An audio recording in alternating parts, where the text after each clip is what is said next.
The refrigerator in the Solis runs on 12-volt battery power.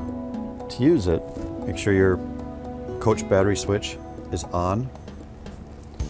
Release the travel latch, and then the latch here for the door, lift up, and the door will swing open. Inside, we have a dial to turn the refrigerator on and control the temperature. Setting it somewhere in the mid-range tends to work pretty well. Also note, we do have a freezer section here on the top of the refrigerator. Closing the refrigerator, ensure the latch catches, and reset your travel latch.